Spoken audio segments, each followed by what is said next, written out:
Hello, my name is Craig Seibert, and I want to welcome you to this short web seminar on the Declaration of Independence, 9 key concepts everyone should know.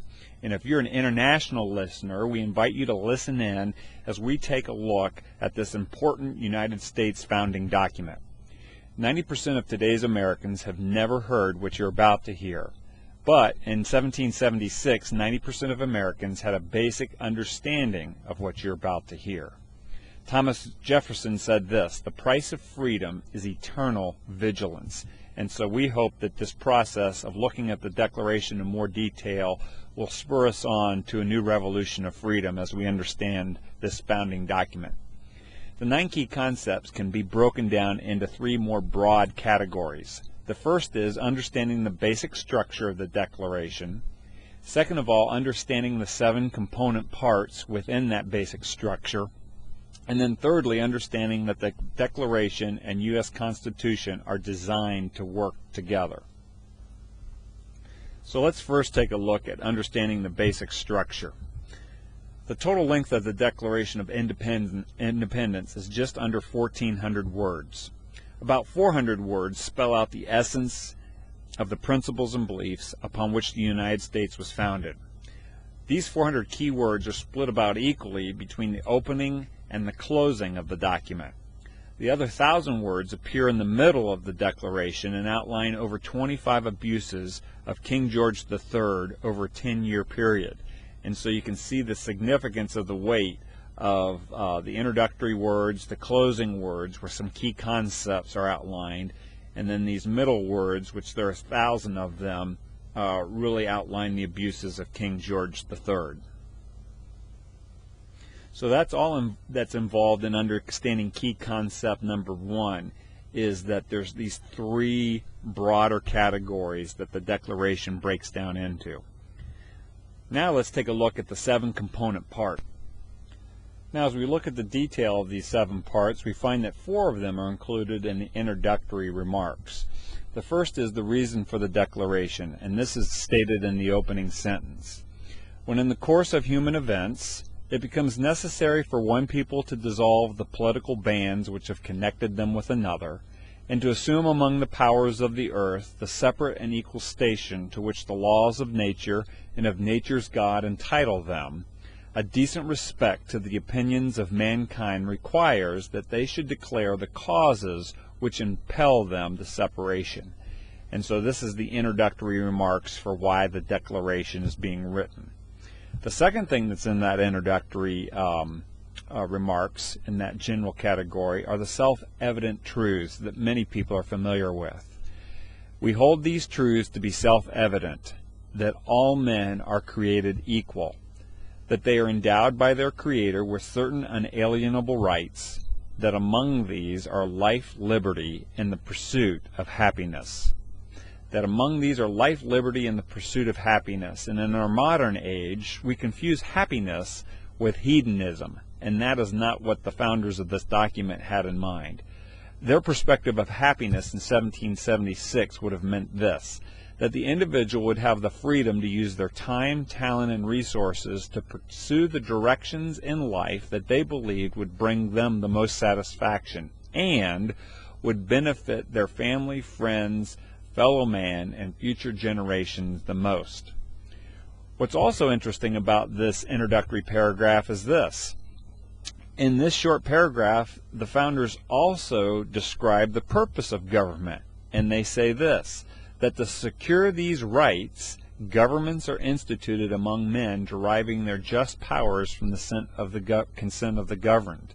And so in this short sentence, they're basically saying the reason for government's existence is to secure those rights.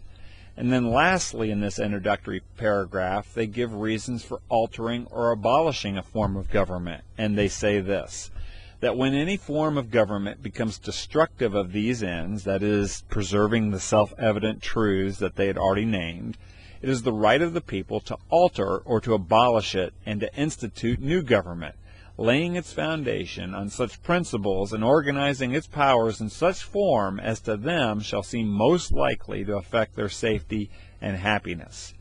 And so in this first paragraph, the most important thing of the four we've just looked at are these self-evident truths: that we're created equal, that we're endowed by our Creator with unalienable rights, and those rights among many would be life, liberty, and the pursuit of happiness. These are four huge concepts in this first couple of sentences: the reason for the Declaration, the self-evident truths, the purpose of government, and the abolishment of government, and the reasons for it. Now, as I said before, the middle section, which is the biggest section, is the list of grievances against King George, and there are over 1,000 words in this section. There were over 25 abuses that King George III had done over a 10-year period, and in the Declaration, the colonists made a list and suggested that that list was ample evidence that the Declaration was justified, and here are just a few of them: unfair taxation, cutting off trade, abolishing good and helpful laws, making arbitrary laws himself, creating new government departments with officials that harassed the people, depriving colonists of trial by jury, protecting his own officials that were murderers, attempting to establish military rule, hiring mercenaries to harass and kill colonists, capturing and forcing colonists to fight against their fellow colonists or be killed, fostering domestic uprising in the colonies, and disallowing or not hearing any appeals for justice. And so those 25 abuses kind of fall into these general 12 categories, and they're listed there in this middle section. So the list of grievances is shown there. Now we move to the final section where the Declaration is actually stated, and this is the statement: "We therefore, the representatives of the United States of America and General Congress assembled, appealing to the Supreme Judge of the world for the restitute of our intentions, do in the name and by the authority of the good people of these colonies solemnly publish and declare that these united colonies are and of right ought to be free and independent states." That's the Declaration statement. After that statement, the rights of these united sovereign states are listed, and they include: and that all political connection between them and the state of Great Britain is and ought to be totally dissolved, and that as free and independent states they have full power to levy war, conclude peace, contract alliances, and establish commerce, and to do all other acts and things which independent states may of right do. Now notice here that they title the state of Great Britain as what they're dissolving from, and then they declare that the free and independent states of the United States have the rights and privileges of states. And so the colonists did not view them dissolving 13 colonies into one national government, but they viewed each of the states as sovereign states on the order of Great Britain, France, and other global states that existed at that time. And so it was literally the United States of America that they were doing, the United Sovereign States that they were making a declaration for. The seventh and last part in the last sentence is what I call the pledges. And this is where they make a pledge to God, and they say this: "And for the support of this declaration, with a firm reliance on the protection of divine providence," so a pledge to God and seeking His protection, and then a pledge to each other. "We mutually pledge to each other our lives, our fortunes, and our sacred honor." So in July and August of 1776, the signing of the Declaration took place. July 4th, John Hancock signed it. A printed copy was drawn up. It was announced to the people. And on August 2nd, the rest of the 56 signers signed the Declaration of Independence to make it official.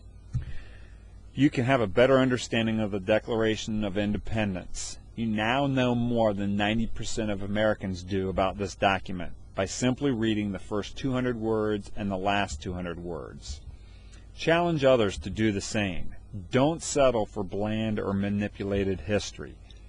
And then the last concept falls into the third and final category, and that is to understand that the Declaration of Independence and the Constitution work together. and you need to take advantage of watching the short web seminar on that concept, that these two documents are designed to be interpreted together and can only fully be understood when it's done. As we conclude, there are some additional resources you may want to take advantage of after watching the YouTube videos on this playlist. For more freedom videos, check out July4thfreedom.com. For tools on growing in your faith, check out the 21dayfaithexperiment.org. For complete worldview training that integrates faith and life, check out biblicalworldviewtraining.org. Then finally, to team up with other young professionals that are making a difference in the world, check out PriorityAssociates.org. My name's Craig Seibert. Thank you for listening.